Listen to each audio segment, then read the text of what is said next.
Sara Lebati naglabas ng resibo na hindi siya umaasa kay Richard Gutierrez sa pera. Hindi na nakatiis ang batikang aktres at talent manager na si Annabel Rama, nagbigay na siya ng pahayag hinggil sa isyu ng hiwalayan ng kanyang anak na si Richard Gutierrez at asawa nitong si Sara Lebati.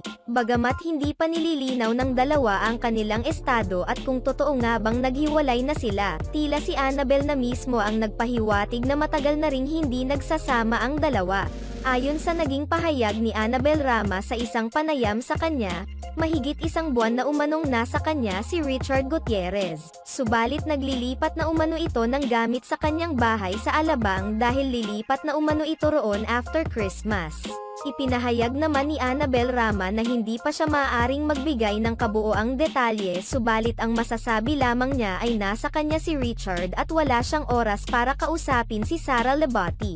Naging mainit din ang sagot ni Annabel Rama sa isyong pagwawaldas ng pera. Ayon pa rito, habang abala sa pagtatrabaho ang kanyang anak at nagwawaldas naman ng pera ang isa.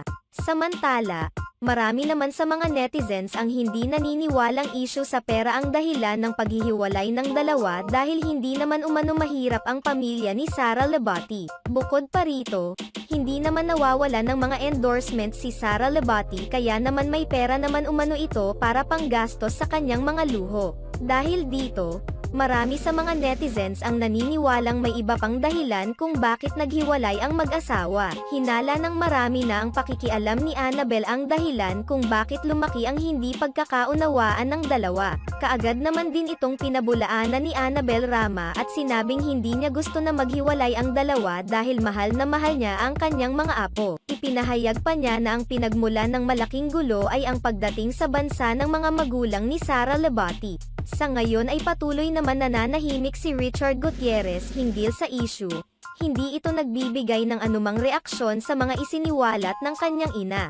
Sa kabilang banda, tila malapit na ring maubos ang pasensya ni Sara Lebati sa mga pasaring ni Annabel Rama. Makikita sa kanyang mga social media post ang sunod-sunod na pag-flex niya sa kanyang mga achievement, tila ba ipinamumukha nito kay Annabel Rama na hindi naman siya umaasa sa pera ni Richard Gutierrez. Sa kamakailang panayam kay Sara Lebati, tila kinontra niya ang pahayag ni Annabel tungkol sa pagwawaldas ng pera at ang sinabi nitong nasa poder nito ang mga anak nila ni Richard Gutierrez.